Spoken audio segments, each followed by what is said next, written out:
الحمد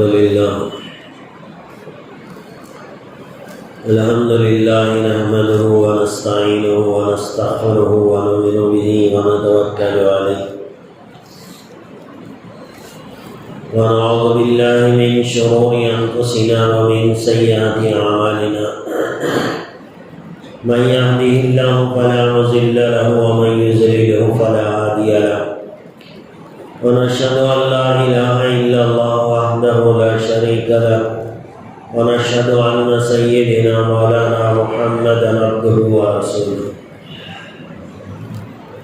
قال الله تبارك وتعالى في القرآن المجيد والفرقان الحميد فأعوذ بالله من الشيطان الرجيم بسم الله الرحمن الرحيم إنا عرضنا الأمانة على السماوات والأرض والجبال فأبين أن يحملنها وأشفقن منها وحملها الإنسان إنه كان ظلوما جهولا صدق الله العلي العظيم. معزز سامعین کرام، محترم بزرگوں، عزیز نوجوان ساتھیوں، حضرت انس رضی اللہ تعالیٰ عنہ کی ایک روایت ہے، اللہ کے رسول صلی اللہ علیہ وسلم نے ارشاد فرمایا، لا ایمان لمن لا امانتہ ہو، کہ جس کے اندر امانت داری نہیں ہے وہ ایمان والا نہیں ہے. جو امانت میں خیانت کرتا ہے اس کے تعلق سے اللہ کے رسول صلی اللہ علیہ وسلم فرما رہے ہیں کہ وہ ایمان والا نہیں ہو سکتا. تو ایمان کی نشانیوں میں سے ایک نشانی یہ ہے کہ ایمان والا امانت دار ہوتا ہے، امانت میں خیانت نہیں کرتا. عام طور سے جب امانت کی بات کی جاتی ہے تو ایک بات ہمارے ذہن میں آتی ہے کہ امانت داری یہ ہے کہ ایک انسان کے پاس کوئی چیز رکھی جائے اور وہ اس میں سے خرچ کر لے تو اسے امانت میں خیانت کہتے ہیں. کسی نے آپ کے پاس روپیہ رکھا، پیسے رکھے، اور آپ نے اس کا استعمال کر لیا غلط طریقے سے. جب وہ واپس لینے کے لیے آیا تو آپ اسے ٹال مٹول کر رہے ہیں، ٹائم پہ ٹائم دے رہے ہیں، تو اسے امانت میں خیانت کہا جاتا ہے. یہ تو سب کی سمجھ میں آتی ہے یہ بات کہ امانت کوئی چیز رکھی گئی، اس کا غلط استعمال کر لینے سے اسے امانت میں خیانت کہتے ہیں.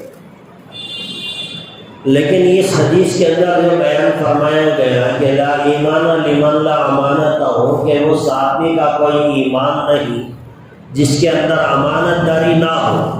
تو یہاں صرف یہ نہیں ہے کہ آپ کسی کے روپیے پیسے کی، کسی کی کوئی چیز کی حفاظت کر لیں، امانت سے رکھ لیں پھر اسے واپس کر دیں، بلکہ اس حدیث کے اندر ایک بہت بڑا معنی چھپا ہوا ہے، بہت بڑا مفہوم چھپا ہوا ہے.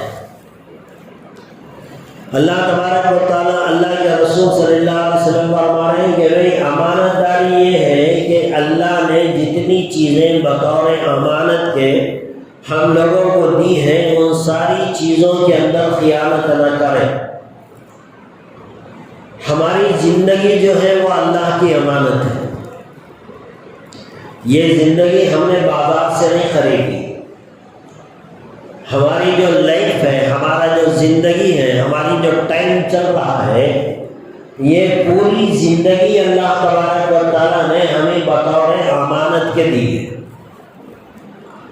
اور یہ کہا جا رہا ہے کہ بھئی اسے امانت کی طرح استعمال کرو.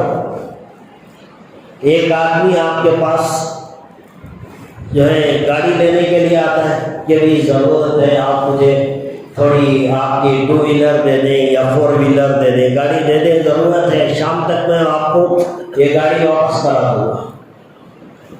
جب آپ اسے گاڑی دیتے ہیں، چاہے 2 ویلر ہو 4 ویلر ہو، گاڑی دیتے ہیں کہ آپ اسے کہتے ہیں کہ بھئی دیکھو یہ گاڑی نہیں ہے، ذرا احتیاط سے اسے چلانا، کہیں ادھر ادھر جو ہے راچس نہ آ جائے، مار نہ لگے، اور کسی گڑھے کھودرے میں اس گاڑی کو نہ چلانا. میں نے بڑی جو ہے حفاظت کی ہے اس گاڑی کی، لہذا تم لے جا رہے ہیں تو ذرا احتیاط کرنا، اس کے اندر کوئی خرابی آنے نہ پائے، کسی غلط جگہ پہ، غلط راستوں پہ، گڑھے اور گھٹرے والے راستوں پہ میری گاڑی کو نہ چلانا۔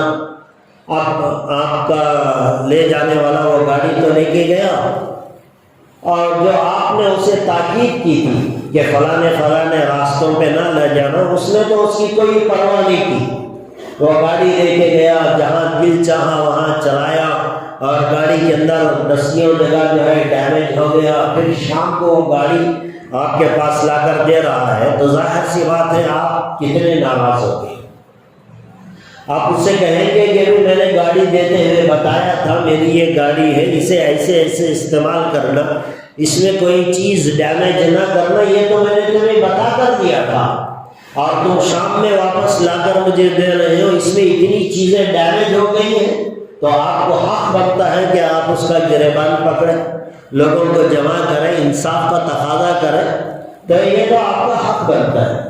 جیسے ایک گاڑی ہم کسی کو تھوڑی دیر کے لیے دیتے ہیں اور اس گاڑی میں کوئی آدمی ڈیمیج کر کے لاتا ہے تو ہمیں اس بات پہ غصہ آتا ہے، بالکل اسی طرح اللہ تبارک و تعالیٰ نے یہ زندگی ہم لوگوں کو دی ہے بطور امانت کے۔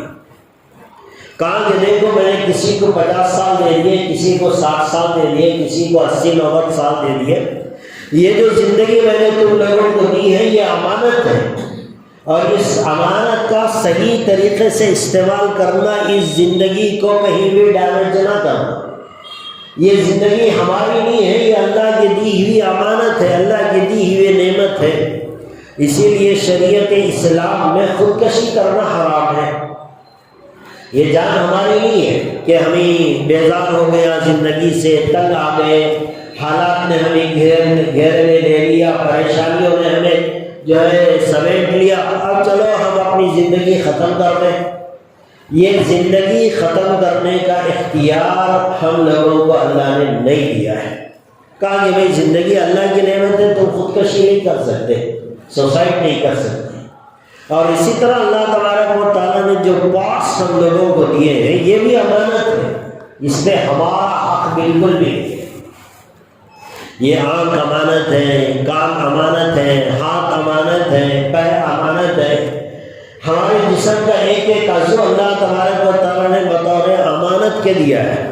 اسی لیے علماء کرام نے کہا کسی آدمی کو اختیار نہیں ہے کہ وہ اپنی آنکھیں کسی کو ڈونیٹ کر دے، جیسے غیر مسلموں میں پایا جاتا ہے کہ وہ زندگی میں اس بات کا جو ہے اعلان کر دیتا ہے، لکھا دیتا ہے کہ بھئی میرے مرنے کے بعد میری آنکھیں دوسروں کو دے دی جائیں، ڈونیٹ کرتا ہوں میں۔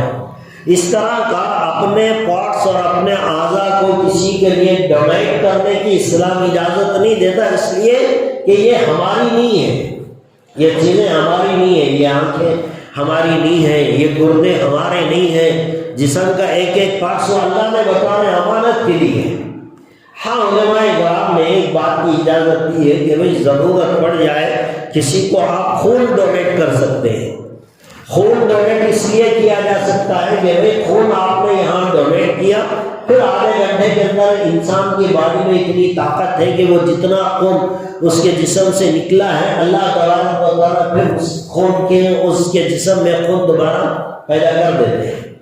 تو خون ایک ایسی چیز ہے جہاں پھر ریکور ہو سکتا ہے، خون دوبارہ انسان کے جسم میں پیدا ہو سکتا ہے، تو اس وجہ سے بلڈ ڈونیٹ کرنے کی تو اسلام نے اجازت دی ہے، لیکن آنکھیں ڈونیٹ کرنا، گردے ڈونیٹ کرنا، اس طرح کے جتنے اور دوسرے پارٹس ہیں یہ اللہ تبارک و تعالیٰ نے بطور امانت کے ہم لوگوں کو دیا ہے، اسے ڈونیٹ کرنے کا ہمیں کوئی اختیار نہیں ہے۔ تو ایک تو ہماری زندگی اور ہمارا جسم اور جسم کے ہمارے سارے پارٹس یہ اللہ تبارک و تعالیٰ کی نعمت بھی ہے، امانت بھی ہے، ہمیں اسے واپس اللہ کو پہنچانا ہے۔ مرنے کے بعد ہماری روح بھی اللہ کے پاس جائے گی، ہمارا جسم بھی اللہ کے پاس جائے گا، خبر میں جب اتارا جائے گا۔ تو ایک تو امانت کا مفہوم یہ ہے کہ ہم اپنی باڈی پہ اپنا حق نہ جتائیں، اللہ کا حق ہے یا اللہ جیسے چاہے ویسے استعمال کریں۔ ایک اور مطلب بھی ہے امانت کا، اور وہ مطلب یہ ہے کہ اللہ تبارک و تعالیٰ نے یہ جو جسم یا زندگی ہم لوگوں کو دی ہے، اس کے تعلق سے کہا کہ بھئی دیکھو یہ زندگی اور یہ میرے احکامات یہ تمہارے جسم کے اوپر امانت ہے۔ قرآن کریم میں اللہ تبارک و تعالیٰ نے ایک جگہ ارشاد فرمایا ہے، اِنَّا عَرَضْنَا الْأَمَانَةَ عَلَى السَّمَاوَاتِ وَالْأَرْضِ وَالْجِبَالِ فَأَبَيْنَ أَن يَحْمِلْنَهَا وَأَشْفَقْنَ مِنْهَا وَحَمَلَهَا الْإِنسَانُ۔ اللہ تبارک و تعالیٰ فرما رہے ہیں ہمارے پاس ایک امانت تھی، ہم نے اسے پہاڑوں کے سامنے پیش کیا، آسمانوں پہ پیش کیا، زمین پہ پیش کیا، کسی نے بھی اس امانت کو اٹھانے سے انکار کر دیا۔ وہ کون سی امانت ہے جسے زمین اٹھانے سے انکار کر دیا، آسمان اٹھانے سے انکار کر دیا، درخت اٹھانے سے انکار کر دیا، پہاڑ اٹھانے سے انکار کر دیا؟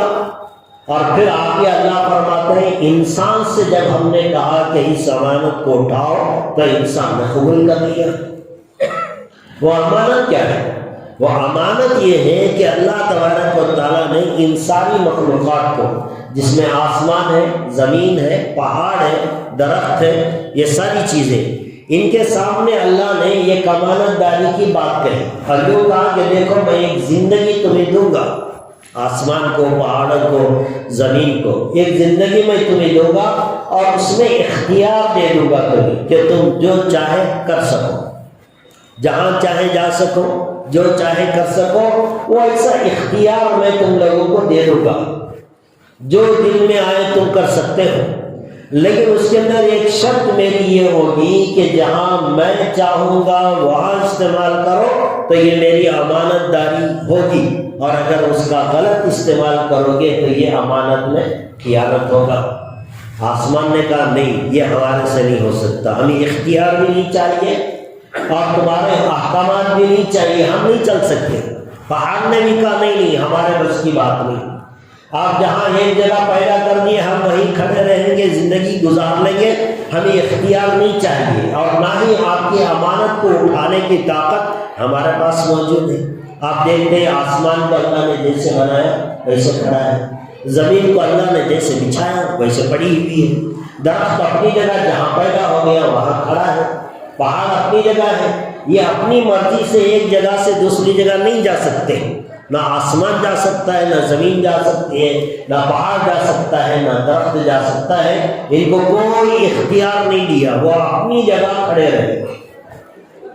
لیکن اللہ تبارک و تعالیٰ نے انسان کو اختیار دیا کہ بھی دو انسان اختیار ہے، تو اپنی مرضی سے سو سکتا ہے، اپنی مرضی سے اٹھ سکتا ہے، جہاں چاہے جا سکتا ہے، جو چاہے کھا سکتا ہے، پی سکتا ہے، تیری مرضی ہے۔ اللہ تبارک و تعالیٰ نے ٹوٹل اختیار انسان کو دے دیا، اور دے دینے کے بعد اللہ تبارک و تعالیٰ نے کہا کہ میری ایک امانت ہے، اب اسے استعمال کرو، اسے سنبھالو۔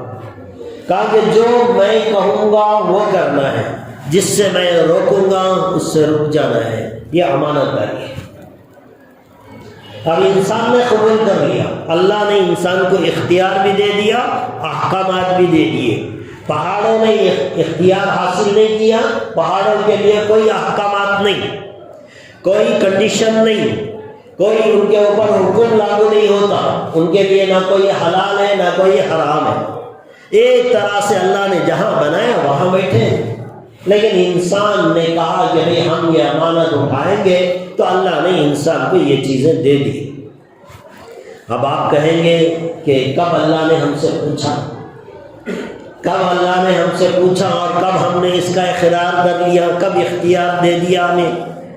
تو یہ بات تو ظاہر سی بات ہے کہ وہ چیزیں تو آج ہمیں یاد تو نہیں ہیں، لیکن قرآن کریم کے اندر اللہ فرماتا ہے کہ عالم ارواح میں ہم نے انسانوں کو جمع کیا، وہاں ہم نے انسانوں سے سوال کیا، انسانوں نے جواب دیا۔ اللہ نے پوچھا الست بربکم، کیا میں تمہارا رب نہیں ہوں؟ سارے انسانوں کا ہاں، قالوا بلا، ہاں آپ ہی ہمارے رب ہیں۔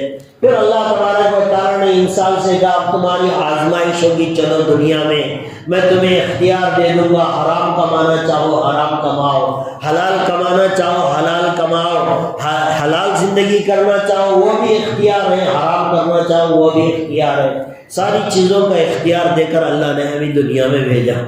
قرآن نے بھی کہا، اللہ کے رسول صلی اللہ علیہ وسلم نے بھی کہا، بعض اولیاء اکرام نے تو اپنی کتابوں میں یہاں تک لکھا ہے کہ عالم ارواح میں اللہ نے جو سوال کیے، جو ہم نے جواب دیے، وہ ہمیں آج بھی یاد ہے۔ یعنی ان کو اتنا اچھا یاد ہے کہ عالم ارواح میں کیا سوال کیا اور ہم نے کیا جواب دیا۔ اور یہ بھی انہوں نے اپنی کتابوں کے اندر لکھا ہے کہ میں یہ بھی جانتا ہوں کہ عالم ارواح میں جہاں اللہ نے ہماری روحوں کو جمع کیا تھا، وہاں میں یہ بھی جانتا ہوں کہ میرے دائیں کون تھا، بائیں کون تھا، آگے کون تھا، پیچھے کون تھا، یہ چیزیں بھی ہمیں یاد ہیں۔ تو بعض اللہ والے ہیں جن کو اللہ تبارک و تعالیٰ نے اتنی روحانی طاقت دیا ہے کہ وہ عالم ارواح کے مناظر کو دنیا میں بھی تصور میں لاتے ہیں۔ اور حدیثوں میں یہ بات بتائی گئی کہ عالم ارواح میں جو انسانوں کی روحوں کو ایک جگہ قیامت تک آنے والے انسانوں کی روحوں کو جو جمع کیا گیا تھا، جن کے چہرے آپس میں ایک دوسرے کے اپوزٹ تھے، ایک کا چہرہ دوسرے کے چہرے کے سامنے تھا، اللہ تبارک و تعالیٰ ان دونوں کے درمیان میں دنیا میں محبتیں قائم کرتے، اور جس کی پیٹھ دوسرے کی پیٹھ سے لگی ہوئی تھی وہ دنیا کے اندر ایک دوسرے سے نفرت پیدا کرتے۔ تو عالم ارواح کے اندر جو معاملات ہیں اللہ تبارک و تعالیٰ دنیا میں وہ سب چلا ہے۔ تو حدیث میں بھی یہ بات بتائی گئی، قرآن کریم میں بھی یہ بات بتائی گئی، تو اس بات پہ ہمیں یقین کر لینا چاہیے ایک مسلمان ہونے کے ناطے کہ ہم اللہ کے کلام کو بھی سچا مانتے ہیں، اللہ کے رسول کی بات کو بھی سچا مانتے ہیں۔ تو اس وجہ سے اس بات کو ہمیں مان لینا چاہیے کہ ہمیں نے اللہ کے سامنے اقرار کر لیا ہے کہ اللہ تو جیسے زندگی دے گا، جیسے تو چاہے گا، ہمارا اختیار ہونے کے باوجود جیسے تیری مرضی ہوگی ویسے ہم اپنی زندگی گزاریں گے۔ یہ ہے زندگی کی امانت، اسے کہتے ہیں زندگی کی جو امانت اللہ نے دی ہے اس میں خیانت نہ کریں۔ اب امانت کیا ہے؟ اللہ نے آنکھیں دی، مثال کے طور پر میں آپ کو بتا رہا ہوں، ایک عضو کو لے لیں گے، اللہ نے آنکھیں دی، اللہ نے کہا کہ بھئی دیکھو اس میں کچھ چیزیں دیکھنے کی بھی ہیں اور اس سے کچھ نہ دیکھنے کی بھی چیزیں ہیں۔ دیکھنے کا جہاں حکم میں نے دیا ہے وہاں اگر تم دیکھو گے تو تمہارے نام اعمال میں اجر و ثواب بڑھتا چلا جائے گا، اور جہاں میں نے دیکھنے سے منع کیا ہے وہاں اگر تمہاری آنکھیں چلیں گی تو میں تمہارے نام اعمال میں گناہ لکھوں گا۔ تو آنکھوں کا جہاں اللہ نے حکم دیا وہاں استعمال کرنا یہ امانت داری ہے، اور جہاں استعمال نہیں کرنے کا حکم دیا وہاں آنکھوں کا استعمال کرنا یہ امانت میں خیانت ہے۔ اور اللہ کے رسول صلی اللہ علیہ وسلم فرماتے ہیں لا ایمان لمن لا امانت ہو، جس کے اندر امانت داری نہیں ہے وہ ایمان والا نہیں ہے۔ اب آنکھوں کو دیکھیں، اللہ نے آنکھیں تو دے دی، کہا کہ دیکھو اگر تم اللہ کے کلام کو دیکھو گے، قرآن مجید دیکھ کر پڑھو گے تو دیکھنے کے اوپر بھی اللہ تبارک و تعالیٰ اجر و ثواب دیتے ہیں۔ قرآن کریم کو ایک آدمی بیٹھ کر صرف دیکھ رہا ہے کہ یہ میرے رب کا کلام ہے، صرف دیکھ رہا ہے، دیکھنے کے اوپر اللہ تبارک و تعالیٰ اسے اجر دیں گے۔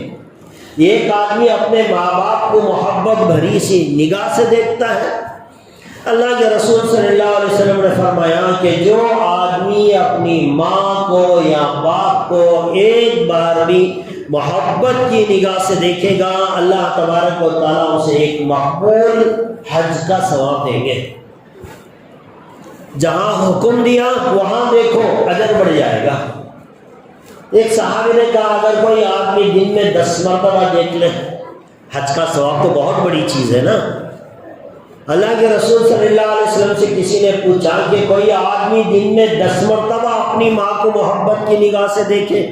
اللہ کے رسول صلی اللہ علیہ وسلم نے فرمایا جو آدمی 10 مرتبہ بھی اپنی ماں کو محبت کی نگاہ سے دیکھے گا اللہ اسے 10 حج کا ثواب دیں گے، اور اگر کوئی 100 مرتبہ بھی دن میں دیکھ لے گا اللہ تبارک و تعالیٰ قادر ہے کہ 100 حج کا ثواب اللہ تبارک و تعالیٰ اسے دیں گے۔ آنکھ کا صحیح استعمال کرو گے یہ امانت داری ہے، اس پر اجر و ثواب دیا جا رہا ہے۔ اللہ کے رسول صلی اللہ علیہ وسلم نے فرمایا ایک آدمی حج اور عمرے کے لیے جاتا ہے، کچھ نہیں کر رہا، نہ عبادت کر رہا ہے، نہ نماز پڑھ رہا ہے، نہ طواف کر رہا ہے، نہ قرآن کی تلاوت کر رہا ہے، نہ ذکر و اذکار کر رہا ہے، کوئی عمل نہیں کر رہا ہے، کوئی نیکی کا کام نہیں کر رہا ہے، صرف کعبۃ اللہ کے سامنے بیٹھا ہے، کعبۃ اللہ کو محبت کی نگاہ سے دیکھ رہا ہے، کوئی عمل نہیں، نہ زبان میں ذکر ہے، نہ نماز ہے، نہ طواف ہے، نہ ذکر و اذکار، نہ تلاوت، کچھ نہیں، صرف اللہ کے گھر کے سامنے بیٹھا ہے، اللہ کے گھر کو محبت کی نگاہ سے دیکھ رہا ہے۔ اللہ کے رسول صلی اللہ علیہ وسلم نے ارشاد فرمایا 20 رحمتیں اللہ تبارک و تعالیٰ اس پر، جب تک وہ دیکھتا رہے گا اللہ تبارک و تعالیٰ اس کی خاص رحمتیں 20 رحمتیں اس بندے پر اتارتے رہیں گے۔ آنکھ کا یہ صحیح استعمال ہے، اس پر کتنا اجر و ثواب دیا جا رہا ہے۔ ماں باپ کو دیکھو، کعبے کو دیکھو، اللہ کے کلام کو دیکھو، کسی انسان کو محبت کی نگاہ سے دیکھو، یہ صحیح جگہ استعمال ہوگا، یہ امانت داری ہے آنکھوں کی۔ اور اگر کوئی آدمی اپنی آنکھوں کا غلط استعمال کرتا ہے، بےہودہ تصاویر دیکھتا ہے، غلط جگہ دیکھتا ہے، یہ امانت میں خیانت ہے۔ امانت میں خیانت کرنے پر اللہ تبارک و تعالیٰ کی طرف سے پکڑ ہوگی، گناہ ہوگا، اس کے اعمال نامے میں جو ہے سزا لکھی جائے گی، کل قیامت کے دن اللہ تبارک و تعالیٰ اس کا اسے بدل عطا فرمائیں گے۔ تو آنکھ کا صحیح استعمال امانت داری ہے، آنکھ کا غلط استعمال یہ امانت میں خیانت ہے۔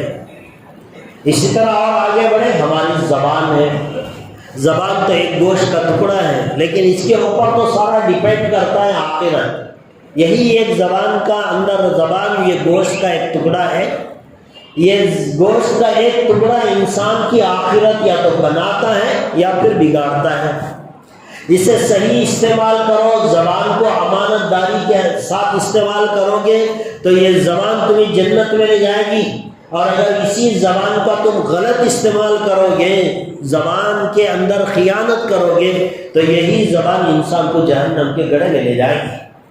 اللہ کے رسول صلی اللہ علیہ وسلم نے ایک مرتبہ اپنے صحابہ سے فرمایا، میرے صحابہ 2 چیزوں کی گارنٹی دے دو، 2 چیزوں کی حفاظت کرنے کی گارنٹی تم مجھے دے دو، میں تمہیں جنت کی گارنٹی دے دوں گا۔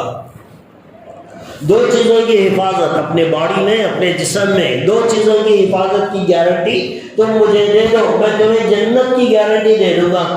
اللہ کے رسول صلی اللہ علیہ وسلم نے فرمایا، 1-2 جبڑوں کے درمیان میں رہنے والی زبان ایک گوشت کا ٹکڑا ہے، اس کی حفاظت کی گارنٹی تم مجھے دے دو، جو بولنا ہے وہی بولو گے، غلط نہیں بولو گے، کسی کی غیبت نہیں کرو گے، کسی کی برائی بیان نہیں کرو گے، زبان کا صحیح استعمال کرو گے۔ اگر اس کی گارنٹی دے دو، 2 جبڑوں کے درمیان میں رہنے والی زبان اور 2 ٹانگوں کے درمیان میں رہنے والی شرمگاہ، ان 2 کی حفاظت کی گارنٹی تم مجھے دے دو، میں تمہیں جنت کی گارنٹی دینے کے لیے تیار ہوں۔ تو یہ زبان ہے، بظاہر ایک گوشت کا ٹکڑا ہے، لیکن اس کے اوپر تو ہماری ساری آخرت ٹکی ہوئی ہے۔ اس کا صحیح استعمال جنت میں لے جائے گا، غلط استعمال جہنم کے گڑھے میں لے جائے گا۔ ایک جملہ انسان اپنی زبان سے نکالتا ہے، ایک جملہ۔ اللہ کے رسول صلی اللہ علیہ وسلم نے فرمایا، ایک جملہ انسان اپنی زبان سے نکالتا ہے اور وہ ایک جملے کی سزا کے لیے اللہ تبارک و تعالیٰ اسے جہنم کے گڑھے میں پھینک دیتے، ایک جملہ۔ اور ایک حدیث میں یہاں تک بیان فرمایا گیا کہ ایک آدمی ساری زندگی میں ایک اعمال کرتا ہے، اس کے اور جنت کے درمیان میں صرف 1 قدم کا فاصلہ، ایک نیکی۔ اب ایک نیکی کرے گا جنت میں چلا جائے گا، اتنے اعمال اچھے کر لیے، اب اس کے اور جنت کے درمیان میں صرف 1 قدم، ایک نیکی کا فاصلہ ہے۔ اللہ کے رسول صلی اللہ علیہ وسلم نے فرمایا، اس کی زبان سے ایک جملہ ایسا نکالتا ہے جو اللہ کو اتنا ناراض کرتا ہے کہ وہ جنت سے نکل کر جہنم کی گہرائی کے اندر جا کر گر پڑتا ہے، ایک جملہ زبان کا۔ تو یہ زبان بھی اللہ نے دی ہے، امانت ہے۔ آنکھیں جیسے ہماری امانت ہے، یہ زبان بھی ہماری امانت ہے۔ اس سے غیبت کرو گے، یہ زبان جہنم میں لے جائے گی۔ اس سے اللہ کا ذکر کرو گے، ذکر کے تو اتنے فضائل ہیں کہ آدمی سبحان اللہ پڑھے کتنا ثواب، الحمدللہ، لا الہ الا اللہ، اللہ اکبر، یہ وہ کلمات ہیں جو انسان اپنی زبان سے ادا کرتا ہے۔ فرمایا ایک حدیث میں کہ ایک آدمی اگر اخلاص کے ساتھ 1 مرتبہ بھی لا الہ الا اللہ پڑھتا ہے تو زمین و آسمان کے درمیان میں جتنی خالی جگہ ہے اللہ تبارک و تعالیٰ ثواب سے اور نیکیوں سے اسے بھر دیتے ہیں۔ زبان کا استعمال تو اچھا کرو جہاں اللہ نے چاہا، جہاں اللہ کی مرضی، وہاں استعمال کرو گے تو یہ زبان تمہارے لیے نیکیوں کے انبار لگا دے گی۔ اور اگر اسی زبان کو جھوٹ میں، غیبت میں، لوگوں کی برائی بیان کرنے میں، لوگوں کے عیب تلاش کرنے میں اگر تم استعمال کرو گے تو یہ جہنم میں جنت کے ایک قدم سے نکال کر جہنم کی گہرائی کے اندر انسان کو لے جائے گی۔ تو زبان کا استعمال ہے۔ اور ایک اور حدیث میں تو اللہ کے رسول صلی اللہ علیہ وسلم نے فرمایا کہ دیکھو جیسے زبان امانت ہے، آنکھ امانت ہے، اس میں خیانت نہیں کر سکتے، اسی طرح اللہ کے رسول صلی اللہ علیہ وسلم نے فرمایا کہ مجلس کی باتیں بھی امانت ہے۔ آپ نے ایک مجلس میں بیٹھا، 4-5 آدمی ملے بیٹھے، کوئی بات ہو گئی اور اس مشورے میں اور اس مجلس میں ایک بات طے ہو گئی کہ بھئی یہ بات ہمارے درمیان میں رہے، کسی کو باہر نہیں بتانا ہے، بات ہو گئی۔ اب وہاں 8-10 آدمی بیٹھے تھے، اللہ کے رسول صلی اللہ علیہ وسلم نے فرمایا مجلس کی باتیں بھی امانت ہیں۔ 4-5 آدمی مل کر جو بات کیے ہیں وہ امانت ہے، اب اسے لے جا کر باہر بیان کرنا یہ امانت میں خیانت ہے۔ اللہ کے رسول صلی اللہ علیہ وسلم نے فرمایا مجلس کی باتیں بھی امانت ہے، اس میں بھی خیانت نہ کریں۔ اور آج کل ہوتا یہ ہے، یہ بیماری زیادہ عورتوں میں پائی جاتی ہے، کچھ باتیں سنتی ہیں ان کو تو وہ باتیں ہضم نہیں ہوتی جب تک وہ دوسرے کو بیان نہ کر دے۔ 4 عورتیں مل کر کوئی بات کی، کسی کے بارے میں ذکر چھڑ گیا، اور وہاں ایک عورت کہتی ہے کہ بھئی ایک بات میں تمہیں بتاؤں، فلانی عورت کی، فلانے محلے کی، فلانے مرد کی، یہ تم میرے خاص عورتیں ہو اس لیے میں تم سے کہہ رہی ہوں، باہر جا کر کسی سے مت کہنا۔ یہ عورت، ایک عورت 4 عورتوں کے درمیان کہتی ہے تم میری خاص ہو اس لیے تم سے کہہ رہی ہوں، باہر جا کر کسی سے مت کہنا۔ اب یہ 5 عورتیں بیٹھ کر سنی ہیں، باہر 5 جگہ پھیل گئی، اب ایک عورت جا کر اپنی خاص عورتوں سے کہتی ہیں، سہیلیوں سے، رشتہ داروں سے، دیکھو تم میری خاص عورت ہو اس لیے میں تمہیں کہہ رہی ہوں، یہ بات تم کسی اور کو نہ کہنا۔ ہر عورت اپنے چاہنے والی کو یہی بتائے گی کہ یہ بات تمہارے لیے ہے، آگے مت کہنا۔ یہ گویا انٹرنیٹ بھی اتنا فاسٹ نہیں جائے گا جتنا یہ عورتوں کی باتیں بازار میں فاسٹ چلی جاتی ہیں۔ حالانکہ ہر عورت کہتی ہے کہ اسے آگے مت پھیلانا، پھر بھی یہ بات پھیلتی چلی جائے گی۔ اللہ کے رسول صلی اللہ علیہ وسلم نے فرمایا مجلس کی باتیں بھی امانت ہیں، اسے باہر لے جا کر پبلسٹی کرنا، لوگوں میں پھیلانا، یہ بھی امانت میں خیانت ہے۔ تو اللہ تبارک و تعالیٰ نے ہمارے جسم کے ہر عضو کو، ہر پارٹس کو بطور امانت کے دیا۔ ویسے تو ہماری زندگی ہے ہی امانت، پوری لائف جو ہماری ہے وہ اللہ کی امانت ہے۔ ہم اپنے ہاتھ سے نہ تو اسے ختم کر سکتے ہیں، نہ اسے ڈیمیج کر سکتے ہیں، اور جتنے اعضاء اللہ نے ہم لوگوں کو دیے ہیں اس کا صحیح استعمال کرنا یہ امانت داری ہے۔ اور اگر اس کا غلط استعمال کریں گے تو یہ امانت میں خیانت ہوگی۔ جو امانت میں خیانت کرے گا اللہ کے رسول نے فرمایا وہ ایمان والا نہیں ہو سکتا۔ تو دوستو یہ زندگی بھی امانت، ہمارے جسم کے پارٹس بھی امانت ہیں، اس کا صحیح استعمال کریں۔ زبان کا صحیح استعمال، کانوں کا اسی طرح استعمال کریں، اچھی باتیں سنیں، غلط باتیں نہ سنیں، بیہودہ باتیں نہ سنیں، گانے وغیرہ نہ سنیں۔ یہ امانت میں خیانت ہو جائے گی اگر ہم اپنے کانوں کا غلط استعمال۔ دنیا میں تو کوئی پکڑنے والا نہیں ہے، اللہ نے سب کو اختیار دے دیا ہے، فریڈم دے دیا ہے، جو چاہے کرو، دنیا میں کوئی فرشتہ نہیں آئے گا، کوئی تمہیں ٹوکنے والا نہیں آئے گا، لیکن جب مر جاؤ گے تب ہمارے پاس آؤ گے تو ایک ایک چیز کا حساب ہمیں دینا پڑے گا۔ تو ہمارے کان ہیں، اچھائی سنیں، خیر کی باتیں سنیں، اللہ کا کلام سنیں، رسول اللہ کی باتیں سنیں، اور یہ غلط باتیں نہ سنیں، غیبت نہ سنیں، دوسروں کی برائی نہ سنیں۔ یہ اللہ تبارک و تعالیٰ نے کانوں کے تعلق سے کہا۔ پیروں کے تعلق سے کہا کہ بھئی اچھی جگہ جائیں، غلط جگہ نہ جائیں۔ یہ ہاتھ دیے اللہ نے تاکہ ہم دوسروں کی مدد کریں، دوسروں پہ ظلم نہ کریں۔ دوسرے کی مدد کرو گے اللہ اجر دے گا، دوسرے پر ظلم کریں گے تو جہنم کے گڑھے میں ڈالے گا۔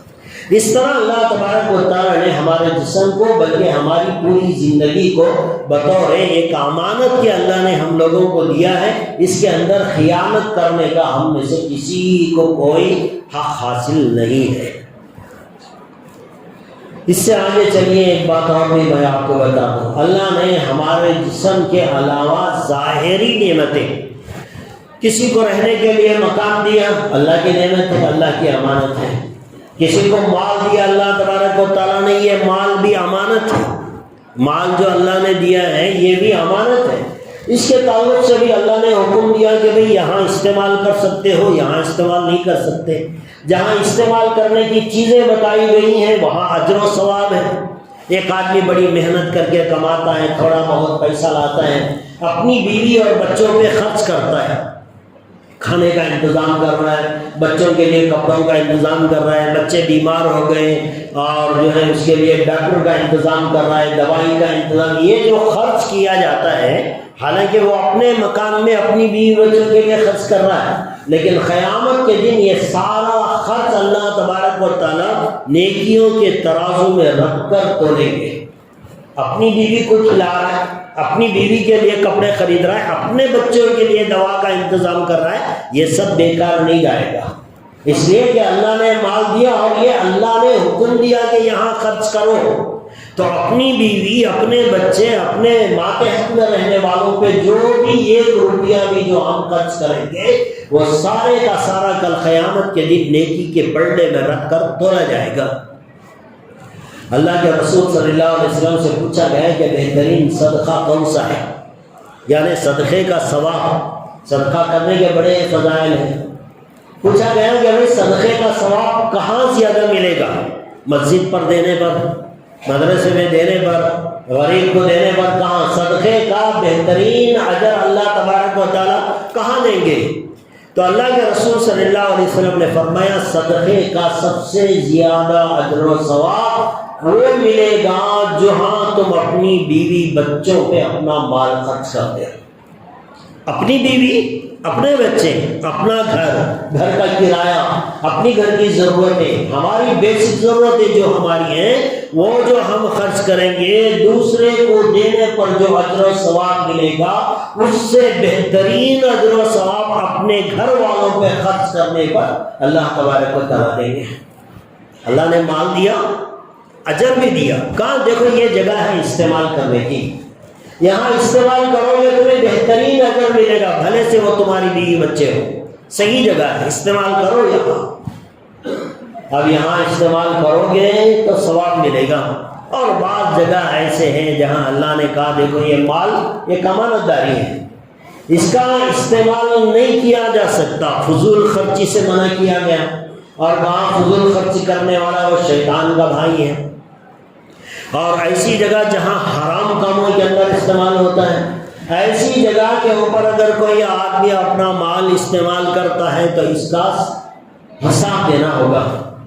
اللہ تبارک و تعالیٰ قیامت کے دن ہر انسان سے 5 سوال کریں گے، ہر انسان سے، میرے سے بھی ہوں گے، آپ سے بھی ہوں گے۔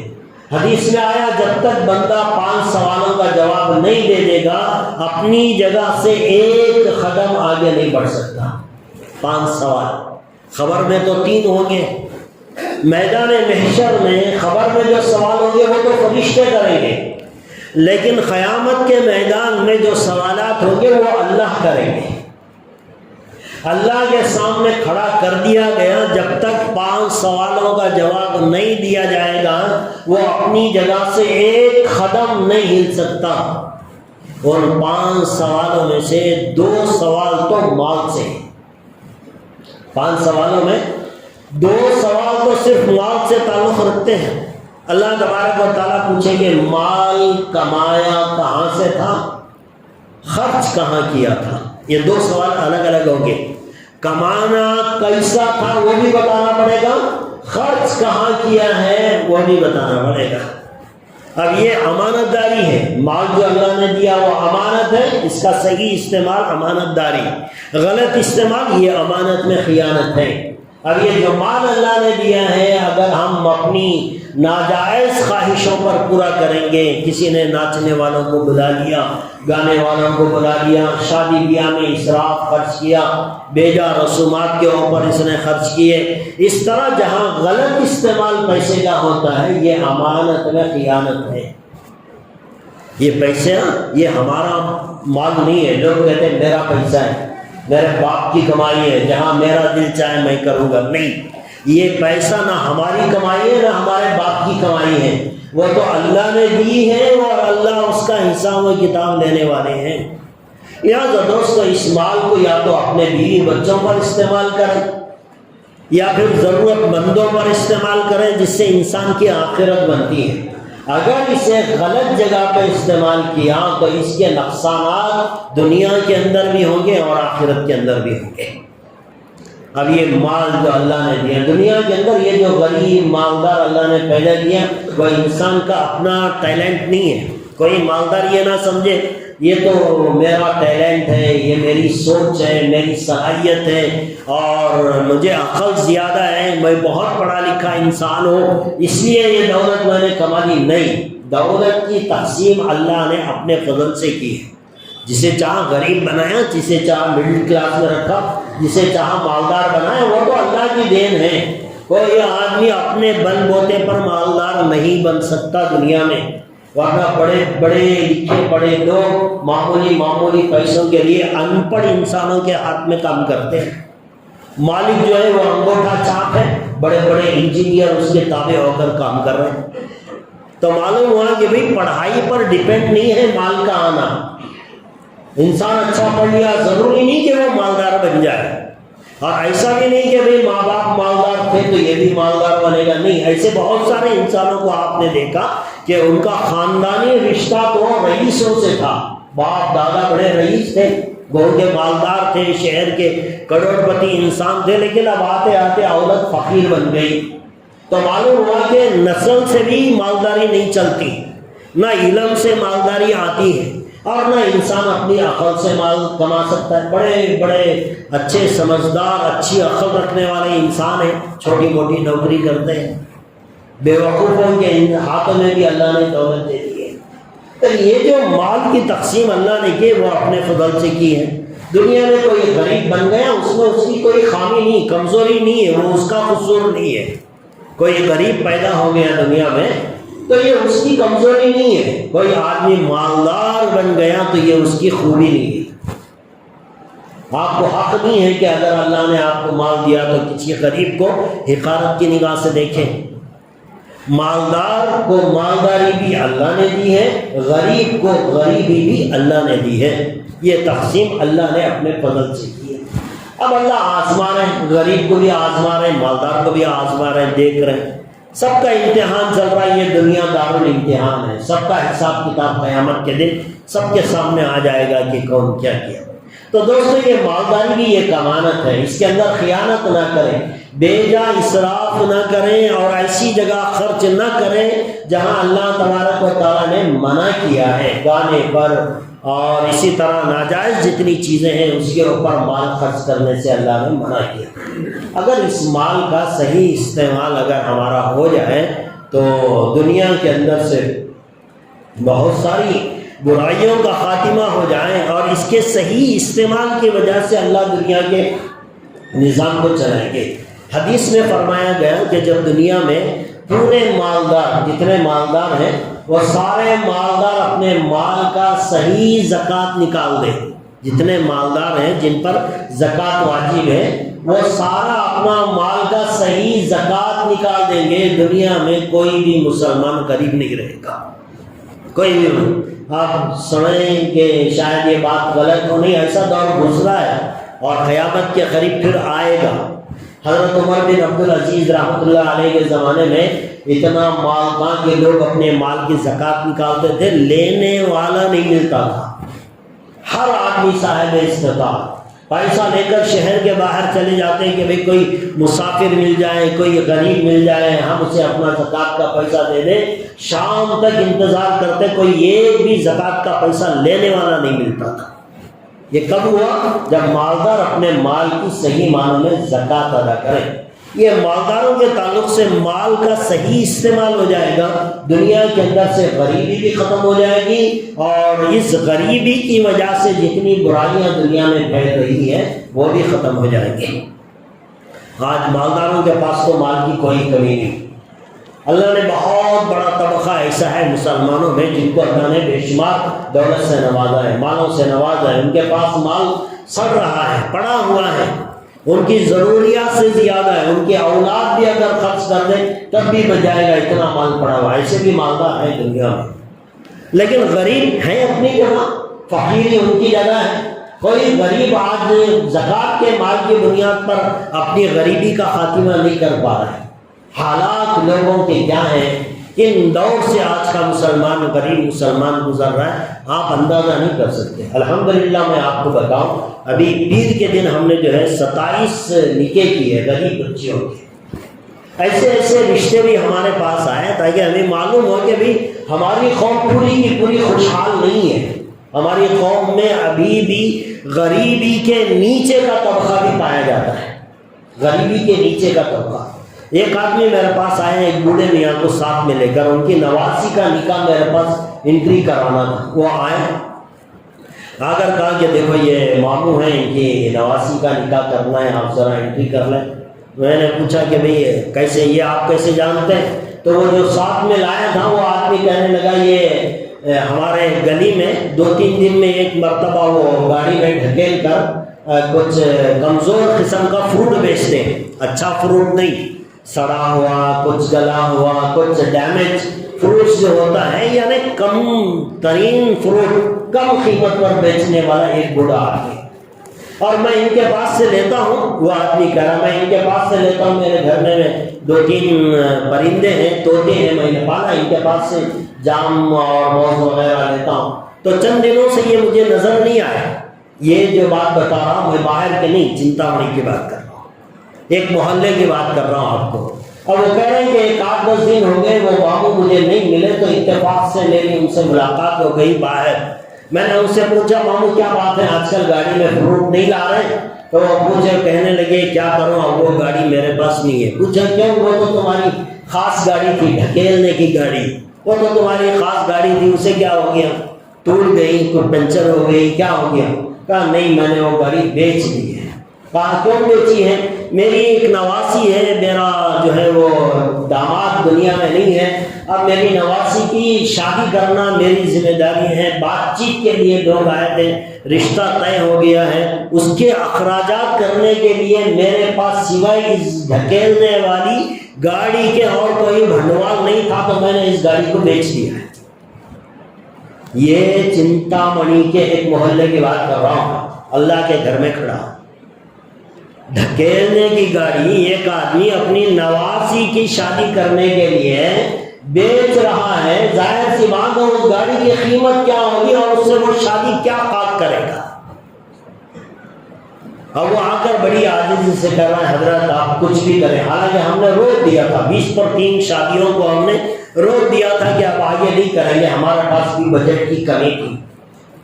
تو آپ جب اس کی ایسی مجبوری سنی تو پھر ہم نے مشورہ کیا نہیں ایک اور بڑھائیں گے۔ اس طرح ایک ایک بڑھاتے بڑھاتے 27 شادیاں ہمارے پاس بک ہو گئی، اور قسم خدا کی اگر ہم نہ روکتے اور بھی اگر ہم لیتے تو اور 10 شادیوں کی بکنگ ہمارے پاس اور چلتی، لیکن ہمارے پاس تھا نہیں، اتنا بجٹ نہیں تھا، جتنی طاقت ہوتی ہے اتنا کرتے ہیں۔ اور ایک طرف ہماری قوم کی یہ حالت ہے کہ ایک آدمی اپنے ڈھکیلنے والی گاڑی کو بیچ رہا ہے اپنی نواسی کی شادی کے لیے، اور دوسری طرف مالدار اپنے بچوں کے بیجا رسم و رواجوں کے لیے لاکھوں کے روپے پانی کی طرح بہا رہا ہے۔ مالداروں کے پاس مال ہے، غریبی کے پاس غریبی ہے۔ ایک عورت بنگلور کی آئی، 2 عورتیں آئی میرے پاس رشتہ بک کرانے کے لیے، ایک لڑکے کی والدہ ایک لڑکی کی والدہ۔ جب لڑکی کی والدہ آئی میں نے پوچھا کہاں کی، انہوں نے کہا ڈی جے ہلڈی سے آئی ہو۔ کیا کرتے ہو؟ میں گارمنٹس میں کام کرتی ہوں۔ تمہارے شوہر؟ میں نے پہلے ان سے پوچھا بچے کتنے ہیں؟ کہا 3 بیٹیاں ہیں۔ یہ جو شادی بک کرنے کے لیے آئی یہ کون سی؟ کہا یہ پہلی بیٹی ہے، اس کے بعد 2 بیٹیاں اور ہیں، ایک تو پھر دوسری بھی جوان ہے، اس کی بھی شادی کرنی ہے، یہ پہلی بیٹی کی شادی ہے۔ کہا تمہارے شوہر کیا ہو گئے؟ تو تو اس عورت نے کہا جب مجھے پہلی بیٹی ہوئی، دوسری بیٹی ہوئی، جب تیسری بھی بیٹی ہو گئی تو میرا شوہر تیسری بار بھی بیٹی ہونے کی وجہ سے مجھے چھوڑ کر چلا گیا۔ اب میرا گزران ناممکن تھا، مجھے تو ایک تو بچیوں کو پالنا ہے، گھر کا کرایہ دینا ہے، مجھے گھر میں کمانے والا کوئی نہیں، کوئی بیٹا بھی نہیں، گھر میں میرے بھائی اور میرے باپ بھی اتنی حیثیت والے نہیں، 3 بچیوں ہیں، ان کا گزران بھی کرنا ہے، شادیاں بھی کرنی ہے۔ میرا شوہر وہ تیسری بیٹی ہونے پر ناراض ہو کر چھوڑ کر چلا گیا، پتہ نہیں کہاں چلا گیا۔ تب سے میں ایک گارمنٹس کی فیکٹری میں کام کرتی ہوں، میرا گزران چلتا ہے، یہ بھی گارمنٹس میں کام کرتی ہے۔ وہ عورت کو دکھا کر ان کے بیٹے سے میری بیٹی کا رشتہ طے ہو گیا، آپ کا یہ شادیوں کی سوچ کر ہم بنگلور سے آئے ہیں، لہٰذا ہم نے ان کا بھی طے کر لیا۔ میں بتاؤں آپ کو، یہ ایک عورت جس کا شوہر اسے چھوڑ کر چلا گیا، وہ اپنی 3 جوان بچیوں کی شادیاں کیسے کرے گی؟ یہ سب سوچنا کس کی ذمہ داری ہے؟ یہ میری ذمہ داری ہے، آپ کی ذمہ داری ہے، اور جن کو اللہ نے مال دیا ان کی ذمہ داری ہے۔ ایسے ہزاروں جو ہے مسلمان ہیں جن کے پاس دولت سڑ رہی ہے، لیکن 100 روپے 500 روپے لیجئے حضرت، آپ غریب بچوں کی شادیوں میں اسے استعمال کریں، دل نہیں بڑھتا۔ دولت پہ ناک سانپ کی طرح پھن پھیلائے ہوئے بیٹھے ہیں، یہ سمجھ رہے ہیں یہ دولت میری ہے، میں اس میں سے 1 روپیہ بھی کسی غریب کو نہیں دے سکتا، اور یہاں غریب کی یہ حالت ہے۔ اور ایک بات تو میں نے آپ کو اس سے پہلے 2-3 جمعہ پہلے آپ کو بتایا تھا، ایک رشتہ ایسا جس کے نہ ماں ہے نہ باپ ہے، دونوں نہیں ہیں ایک بچی کے، اور اس کا نکاح کرنے والا کون ہے؟ ایسا بھی رشتہ ہمارے پاس ہے دوستو۔ ایسے ہزاروں مثالیں ہیں ہماری قوم میں، 1-2 نہیں، ہزاروں مثالیں ہیں۔ اگر ہمارے پاس پیسہ اور ہوتا تو ہم شادیاں اور کرتے، لیکن نہیں ہونے کی وجہ سے ہم نے اسے اور روک دیا۔ پھر بھی 27 شادیاں الحمدللہ اللہ کے فضل سے اطمینان اور سکون کے ساتھ ہو گئی۔ اس میں بہت ساروں کا پیسہ لگا، کچھ مالداروں کا بھی، کچھ غریبوں کا بھی۔ میں یہ سمجھتا ہوں کہ اس میں مالدار کا بھی لگا ہے، لیکن زیادہ تر پیسہ غریبوں کا لگا ہے۔ اس کی شکل یہ ہے کہ ہم نے ایک ترتیب دی تھی، الحمدللہ وہ بڑی کارآمد بھی ہوئی، اور اسی کا نتیجہ ہے کہ یہ اتنا بڑا کام گزشتہ 5 سالوں سے چلا جا رہا ہے کہ بھئی یہ چھوٹے سے چھوٹا دکاندار، بڑے سے بڑا دکاندار، آپ کے لیے آسانی ہے کہ آپ روزانہ 2 مرتبہ چائے پئیں گے، 20 روپے آپ کے ہو جائیں گے۔ 2 مرتبہ چائے کی قیمت، یا کوئی 2 آدمی آپ کی دکان میں بیٹھے بات کرنے کے لیے آ گئے، آپ نے چائے منگا لی، 20 25 30 روپے تو ہو جاتے ہیں۔ آپ سے گزارش ہے کہ آپ ان غریب بچیوں کے لیے روزانہ 2 چائے کے پیسے آپ نکالیں، غریب بچیوں کی، اپنی قوم کی بیٹیاں، اپنی قوم کی بہنیں، جو آج ہمیں غصہ آتا ہے کسی غیر مسلم کے ساتھ کسی مسلمان لڑکی کو جاتا ہوا ہم دیکھتے ہیں تو ہمیں تکلیف تو ہوتی ہے، لیکن اس کے لیے کچھ کرنے کے لیے تیار نہیں ہے۔ گالیاں تو دیں گے، اور اس کا گریبان بھی پکڑیں گے، ان کے ماں باپ کو بلائیں گے، اسے ذلیل کریں گے، گندے گندے گالیاں اس لڑکی کو دیں گے، لیکن اس کا بیک گراؤنڈ بھی تو معلوم کریں۔ آپ یہ گالیاں دینا چھوڑیں، مسلمان لڑکیوں کو بچانا بازاروں میں چھوڑیں، بلکہ ان کی شادیوں کے لیے ان کے صحیح وقت کے اوپر شادیاں کرنے کا انتظام کریں۔ میں آپ سے کہتا ہوں جتنے لوگ یہاں بیٹھے یا آپ کے دوست احباب ہیں، کچھ نہیں چاہیے، روزانہ 20 روپے آپ نکالیں ان غریب مسلمان بچیوں کے لیے۔ اگر کوئی یہ دینے کے لیے تیار ہے وہ ہم سے رابطہ کرے، ہم آپ کے پاس روزانہ آدمی کو بھیجیں گے، وہ آپ کے پاس آئے گا، 20 روپے، زیادہ نہیں چاہیے، صرف آپ کے 20 روپے۔ اور میں یہ کہتا ہوں اگر جو مالدار احباب ہیں جن کے دکان ہے، اگر آپ 20 روپے بھی دیں گے، سال میں 1 مرتبہ اسے کاؤنٹ کر لیں کتنا ہوا، اگر آپ زکوٰۃ کی نیت کر لیں گے تو آپ کا زکوٰۃ بھی ادا ہو جائے گا۔ سال میں 1 مرتبہ بڑی رقم زکوٰۃ میں نکالنے میں آپ کو پریشانی ہوگی، روزانہ 20 روپے زکوٰۃ کی نیت سے آپ دے دیں گے تو آپ کے لیے بڑی آسانی ہوگی، سال میں 1 مرتبہ بڑی رقم آپ کو نکالنے کی ضرورت نہیں پڑے گی۔ تو دوستو ایک آسان سا، بہت آپ کے لیے بھی کوئی تکلیف نہیں ہوگی، اور اتنا بڑا خیر کا کام، اتنی جو ہے بچیوں کے نکاح آپ دیکھیں 5 سال میں 90 پر 7 بچیوں کے نکاح ہوتے ہیں، 5ویں سال میں 5 سال تک 90 پر 7 بچیوں کے نکاح ہو گئے، اور یہ چھوٹی چھوٹی رقم کے ذریعے سے۔ اور جو لوگ نہیں دے رہے وہ بھی اگر 20 روپے، زیادہ نہیں چاہیے، آپ 50 دیں گے بھی تو 2 دن دیں گے، پھر تیسرے دن آپ کو دینے کی طاقت نہیں رہے گی۔ اس لیے کم دے لیکن ریگولر دیں، کم دے، کنٹینیو کریں۔ 20 روپے اس سے زیادہ کی آپ سے درخواست نہیں ہے۔ اگر آپ دیں گے تو اس بار تو ہم نے 27 نکاح کیے ہیں، اگر آپ میں کا ہر مسلمان اپنی بہن سمجھ کر 20 روپے روزانہ 1-2 چائے کی قیمت نکالے گا تو امید ہے کہ آئندہ سال 50 سے زیادہ نکاح ہم کر سکتے ہیں، لیکن یہ آپ کی تھوڑی سی محنت اور کوششوں پر ہوگا۔ لہذا دوستو یہ مال بھی اللہ کی ایک نعمت ہے، ایک امانت ہے، اس کا صحیح استعمال کریں، صحیح جگہ خرچ کریں، اللہ اس کا بدل دنیا میں بھی آپ کو دے گا اور آخرت کے اندر بھی آپ کو دے گا۔ لہذا ایک کام چل رہا ہے، آپ سے گزارش ہے، چھوٹے سے چھوٹا دکاندار بھی دے سکتا ہے۔ ہمارے پاس بہت سارے کارپینٹر کا کام کرنے والے، میکینک کا کام، 2 ویلر میکینک کام کر، چھوٹے چھوٹے دھندے کرنے والے لوگ بھی دے رہے ہیں۔ لہذا ایسے ہی لوگوں کے چندے سے اللہ نے وہ برکت دے دی ہے اس کام کے اندر کہ اللہ نے اتنا بڑا کام انجام دے رہا ہے۔ تو لہذا آپ سے گزارش ہے، جو دینا چاہتے ہیں وہ ہم سے رابطہ کریں، ہم آپ کو آپ کے دکان کے پاس ایک آدمی کو متعین کریں گے، وہ روزانہ آئے گا، آپ کے پاس سے 20 روپے لے کر جائے گا، اور سال میں ایک مرتبہ آپ کو بتا دیا جائے گا کہ آپ کے کتنے اماؤنٹ ہوئے۔ آپ چاہیں تو وہ زکوٰۃ کے اماؤنٹ میں بھی نکال سکتے ہیں۔ لہذا ایک آسان ترتیب ہے، ایک اچھا کام چل رہا ہے۔ آپ لوگوں سے گزارش ہے کہ آپ اپنا تعاون اسی طرح برقرار رکھیں تاکہ قوم کی بھلائی ہو سکے اور قوم کی ترقی ہو سکے۔ اللہ تبارک و تعالیٰ سے دعا ہے اللہ مجھے بھی آپ کو بھی بلکہ ہر ایک مسلمان کو اللہ نے جتنی چیزیں امانت کے طور پر ہمیں دی ہے ان ساری چیزوں میں امانت داری سے کام کرنے کی اللہ ہم سب کو توفیق عطا فرمائے، ہم سب کا خاتمہ ایمان پر فرمائے۔ آمین و آخر دعوانا الحمدللہ۔